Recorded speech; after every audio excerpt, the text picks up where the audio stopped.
Okay students, तो अब हम चलते हैं हमारे नेक्स्ट क्वेश्चन की तरफ, जो कि है हाउ मैनी पीपल और how many social groups participated in the civil disobedience movement. जैसा कि हमने बात करी थी कि कितने लोगों ने कहाँ कहाँ पर पार्टिसिपेशन हुआ था नॉन कॉपरेशन मूवमेंट का, उसी तरीके से अब हम बात करते हैं participation in the civil disobedience movement. So let's start with the answer. सबसे पहला पॉइंट जो आप इसमें लिखेंगे वो ये लिखेंगे कि कंट्री साइड में, गांव के इलाकों में, जो गांव के एरिया थे, जो विलेज एरियाज थे, उसमें Jats of UP, Patidars of Gujarat, इन सब ने बहुत अच्छे तरीके से सिविल डिसोबीडियंस मूवमेंट में पार्टिसिपेट किया था, क्योंकि ये ब्रिटिश गवर्नमेंट को रेवेन्यू नहीं देना चाहते थे, लैंड रेवेन्यू नहीं देना चाहते थे। मैं वापस से रिपीट कर रही हूँ, सबसे पहले पार्टिसिपेंट्स जो सिविल डिसोबीडियंस मूवमेंट के थे वो थे Jats of UP and Patidars of Gujarat. इन लोगों ने सिविल डिसोबीडियंस मूवमेंट में एक्टिवली पार्टिसिपेट किया because they did not want to pay any revenue to the British government, or you can say the landlords who all were working under the British rule. So these were the, or you can say these people were the first participants of the civil disobedience movement. Then poorest peasants. See, poorest peasants did not participate in the civil disobedience movement. Why? जो गरीब farmers थे, जो गरीब peasants थे, उन्होंने non cooperation civil disobedience movement में participate नहीं किया। क्यों नहीं किया? क्योंकि एक समय पहले इन्होंने एक नो रेंट कैंपेन चलाया था। ये चाहते थे कि उस कैंपेन में कांग्रेस इनका साथ दे, लेकिन उस समय पर कांग्रेस ने इनका साथ नहीं दिया। तो अब जब कांग्रेस को इनके साथ की ज़रूरत थी सिविल डिसोबीडियंस मूवमेंट में, तो इन्होंने भी कांग्रेस का साथ नहीं दिया। तो पहला पॉइंट मैंने बताया था रिच पीजेंट्स का, चाहे वो पाटीदार्स ऑफ गुजरात हो, चाहे जाट ऑफ यूपी हो, इन्होंने बढ़ चढ़कर सिविल डिसोबीडियंस मूवमेंट में पार्टिसिपेट किया था और इनका पार्टिसिपेशन था अगेंस्ट द हाई रेवेन्यू। ये ब्रिटिश सरकार को रेवेन्यू नहीं देना चाहते थे, इसलिए इन्होंने सिविल डिसोबीडियंस मूवमेंट में कांग्रेस का फेवर किया और पार्टिसिपेट किया। लेकिन जो पुअर फार्मर्स थे उन्होंने सिविल डिसोबीडियंस मूवमेंट में, ये आप सेकंड पॉइंट लिखेंगे, पुअर फार्मर्स जो हैं उन्होंने सिविल डिसोबीडियंस मूवमेंट में पार्टिसिपेट इसलिए नहीं किया क्योंकि कुछ समय पहले इन्होंने नो रेंट कैंपेन चलाया था, जिसमें ये चाहते थे कि कांग्रेस इनका साथ दे, लेकिन कांग्रेस ने भी इनका साथ नहीं दिया। तो इस बार जब कांग्रेस को इनके साथ की ज़रूरत थी तो इन्होंने भी कांग्रेस का साथ नहीं दिया। तो रिच पीजेंट्स ने दिया, पुअर पीजेंट्स ने सिविल डिसोबीडियंस मूवमेंट में पार्टिसिपेट नहीं किया। उसके बाद हम बात करते हैं हमारे बड़े बड़े प्रोमिनेंट बिजनेसमैन की। हमारे जो बड़े बड़े उस समय के प्रोमिनेंट बिजनेसमैन थे, जैसे पुरुषोत्तम दास, ठाकुर दास, ठीक है, जीडी बिरला, ये सब लोग जो थे इन्होंने बढ़ चढ़कर सिविल डिसोबीडियंस मूवमेंट में पार्टिसिपेट किया था जब ये पहली बार लॉन्च हुआ था। इन्होंने क्यों सिविल डिसोबीडियंस मूवमेंट में पार्टिसिपेट किया था? सिर्फ इसलिए क्योंकि जब वर्ल्ड वॉर चल रहा था तो इन्होंने बहुत अच्छा प्रॉफिट कमाया था, क्योंकि ब्रिटिशर्स का सारा ध्यान वर्ल्ड वॉर पे था। तो उस समय इन्होंने खूब अच्छा पैसा कमाया था इंडियन मार्केट में, फॉरेन मार्केट से भी बहुत अच्छा पैसा कमाया था। तो इस बार इन्होंने सिविल डिसोबीडियंस मूवमेंट जब फर्स्ट बार लॉन्च हुआ तो इन्होंने बढ़ चढ़कर एक्टिवली पार्टिसिपेट किया, क्योंकि इनको यही चाहिए था कि हम और ज़्यादा प्रॉफिट कमा सकें। तो इसी वजह से इन्होंने सिविल डिसोबीडियंस मूवमेंट में पार्टिसिपेट किया था, क्योंकि एक समय ऐसा था वर्ल्ड वॉर के समय पर जब ब्रिटिशर्स का सारा ध्यान वॉर के ऊपर था, तो उस समय पर इन्होंने खूब अच्छा प्रॉफिट इंडिया में और फॉरेन मार्केट से अर्न किया था। और इसी उम्मीद से कि हमें दोबारा भी वो मौका मिलेगा अगर ब्रिटिशर्स का राज देश से चला जाएगा, तो इसी मौके पर या फिर इसी मौके की तलाश की वजह से इन्होंने क्या किया, इन्होंने सिविल डिसोबीडियंस मूवमेंट में पार्टिसिपेट किया जब वो पहली बार लॉन्च हुआ था। उसके अलावा इन्होंने 1920 में क्या खोला था? Indian industrial and commercial Congress.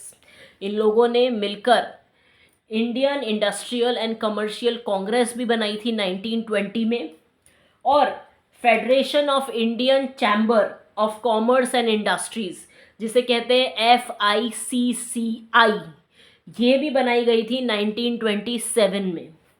और ये चाहते थे कि हमें इंपोर्ट ऑफ फॉरेन गुड्स के अगेंस्ट प्रोटेक्शन मिले, मतलब जो देश में उग रहा है, जो देश में प्रोड्यूस हो रहा है या फिर जो देश में बन रहा है, उसको इंडियंस कंज्यूम करें rather than importing something from the foreign countries. ये चाहते थे, तो इसीलिए इन्होंने पार्टिसिपेट किया था।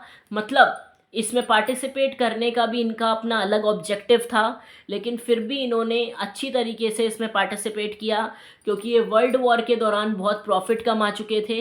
तो इन्हें ये लग रहा था कि ब्रिटिशर्स का थोड़ा सा ध्यान हटा तो हमने इतना प्रॉफिट कमा लिया, तो अगर ब्रिटिशर्स देश से ही चले जाएंगे तो हम कितना प्रॉफिट कमा लेंगे। इसलिए इन्होंने पार्टिसिपेट किया, और उस दौरान इन्होंने बहुत सारे जो एसोसिएशंस होती हैं वो खोली, चाहे वो FICCI मान लो, या फिर इन्होंने Indian industrial commerce, Indian industrial and commerce Congress, commercial Congress in 1920 भी खोली थी। ओके, और ये वाली जो FICCI की मैं बात कर रही हूँ, ये इन्होंने ओपन की थी 1927 में। तो इस तरीके से हमारे देश के जो इंडस्ट्रियलिस्ट थे, जिनमें पुरुषोत्तम दास ठाकुरदास, GD बिरला, ये सब लोग आते हैं, इन सब ने बढ़ चढ़कर पार्टिसिपेट किया था when it was first launch. Okay, उसके अलावा इंडस्ट्रियल वर्किंग क्लास जो थी, उसने सिविल डिसोबीडियंस मूवमेंट में पार्टिसिपेट नहीं किया। सिर्फ एक रीजन की इंडस्ट्रियल वर्किंग क्लास ने पार्टिसिपेट किया था, वो था नागपुर रीजन। नागपुर रीजन की जो वर्किंग क्लास थी, जो वर्कर्स थे, उन्होंने बढ़ चढ़कर सिविल डिसोबीडियंस मूवमेंट में पार्टिसिपेट किया था। अदरवाइज और सारे वर्कर्स ने, किसी भी रीजन के वर्कर ने पार्टिसिपेट नहीं किया था। लेकिन इंडस्ट्रियलिस्ट जो थे, उन्होंने सिविल डिसोबीडियंस मूवमेंट में बहुत ज़्यादा अच्छे तरीके से एक्टिवली पार्टिसिपेट किया था। इट मीन्स, अगर मैं एक नॉर्मल लैंग्वेज में बोलूँ तो आप ये कह सकते हो कि इंडस्ट्रीज़ के मालिकों ने तो पार्टिसिपेट किया, लेकिन उनमें काम करने वाले वर्कर्स ने पार्टिसिपेट नहीं किया। ऐसा क्यों?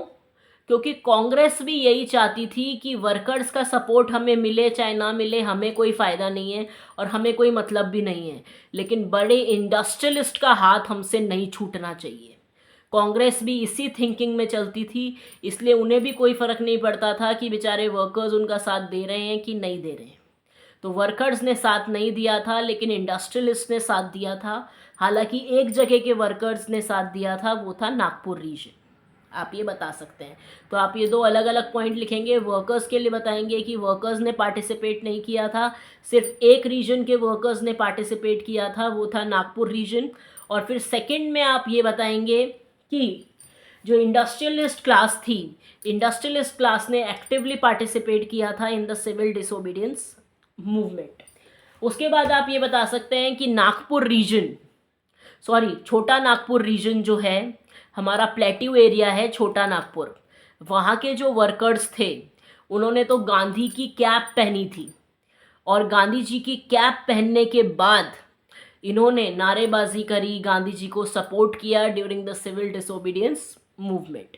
तो आप ये भी बता सकते हैं कि छोटा नागपुर रीजन के जो वर्कर्स थे, उन्होंने बढ़ चढ़कर पार्टिसिपेट किया था during the civil disobedience movement. उसके बाद औरतों ने बहुत बढ़ चढ़कर पार्टिसिपेट किया during the civil disobedience movement, और औरतों का पार्टिसिपेशन इतना ज़्यादा अच्छा था during the civil disobedience movement, क्योंकि औरतें बहुत ज़्यादा इंस्पायर्ड थी by the thinking, by the ideas of Mahatma Gandhi. हालांकि पार्टिसिपेशन की औरतों को बहुत बड़ी कीमत भी चुकानी पड़ी, बहुत औरतों को जेल भी भेजा गया, और उसके अलावा जो अमीर घर की औरतें थी, गाँव की, शहरों की, उन सब ने बढ़ चढ़कर सिविल डिसोबीडियंस मूवमेंट में पार्टिसिपेट किया था। It means rich house hold की जो औरतें थी, उन्होंने बहुत अच्छे से, चाहे वो अर्बन एरिया की हो चाहे वो रूरल एरिया की हो, दोनों तरीके के एरिया की औरतों ने बढ़ चढ़कर पार्टिसिपेट किया था। और औरतें ये मानती थी कि सिर्फ आदमियों की ही रिस्पॉन्सिबिलिटी नहीं है देश की रक्षा करने की, देश की रक्षा करने की ड्यूटी हम औरतों की भी है। इस तरह की थिंकिंग अपने दिमाग में लेकर और फिर औरतों ने सिविल डिसोबीडियंस मूवमेंट में पार्टिसिपेट किया था। ये था पूरा आंसर। अब अगर मैं वापस से इस आंसर को पूरा रिपीट करूं तो आप सबसे पहले बताएंगे कि रिच पीजेंट्स जो थे, जो अमीर किसान थे, चाहे वो पाटीदार्स थे गुजरात के, जाट थे यूपी के, इन सब ने एक्टिवली पार्टिसिपेट किया था in the civil disobedience movement, क्योंकि इनकी लड़ाई थी अगेंस्ट हाई रेवेन्यू। ये ब्रिटिश सरकार को रेवेन्यू नहीं देना चाहते थे, इसलिए इन्होंने पार्टिसिपेट किया था। पुअर, सेकंड पॉइंट, पुअर जो पीजेंट्स थे, पुअर जो फार्मर्स थे, उन्होंने सिविल डिसोबीडियंस मूवमेंट में पार्टिसिपेट नहीं किया, क्योंकि एक समय पहले जब इन्होंने नो रेंट कैंपेन चलाया था तो कांग्रेस ने भी इनका साथ नहीं दिया था। तो आज जब कांग्रेस को इनके साथ की ज़रूरत थी तो इन्होंने भी कांग्रेस का साथ नहीं दिया।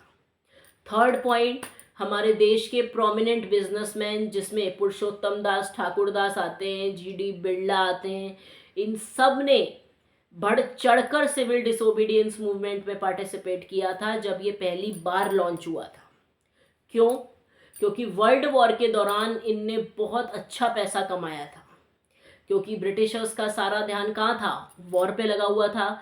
तो इनको अब ये विश्वास था कि जब थोड़ा ध्यान डाइवर्ट हुआ ब्रिटिशर्स का तो ही हमने इतना प्रॉफिट कमा लिया, तो अगर अब ब्रिटिशर्स देश से ही चले जाएंगे तो देखिए हम कितना प्रॉफिट कमाते हैं। और एक इनको ये चाहिए था कि जो इम्पोर्ट हो रहा है फॉरेन गुड्स का, जो फॉरेन गुड देश में आ रहे हैं उन पर रोक लग जानी चाहिए। और इन्होंने खुद की इंडिपेंडेंटली FICCI करके फेडरेशन भी खोली, और उसके अलावा Indian industrial and commerce Congress, commercial Congress भी खोली गई थी, जो कि खोली गई थी 1920 में, और FICCI करके फेडरेशन खोली गई थी 1927 में। मतलब जो हमारे इंडस्ट्रियलिस्ट थे वो भी इंडिपेंडेंटली काम कर रहे थे, स्टेप बाय स्टेप आगे बढ़ रहे थे। उसके बाद अगर मैं बात करूं अपने फोर्थ पॉइंट की, तो फोर्थ पॉइंट में आप ये लग सकते हैं कि इंडस्ट्रियल वर्किंग क्लास ने सिविल डिसोबीडियंस मूवमेंट में पार्टिसिपेट नहीं किया, और ये बता सकते हैं सिर्फ एक रीजन के इंडस्ट्रियल वर्कर्स ने ज़रूर पार्टिसिपेट किया था, वो था नागपुर रीजन। नागपुर रीजन के अलावा इंडस्ट्रियल वर्कर्स ने सिविल डिसोबीडियंस मूवमेंट में पार्टिसिपेट नहीं किया। उसके बाद आप ये बता सकते हैं छोटा नागपुर प्लेट्यू रीजन जो है, वहाँ के माइन वर्कर्स जो थे, माइनिंग में काम करने वाले वर्कर्स, उन्होंने तो गांधी कैप पहनी थी, और गांधी कैप पहनने के बाद इन्होंने रैलीज वगैरह में सब जगह पार्टिसिपेट किया था ड्यूरिंग सिविल डिसोबीडियंस मूवमेंट।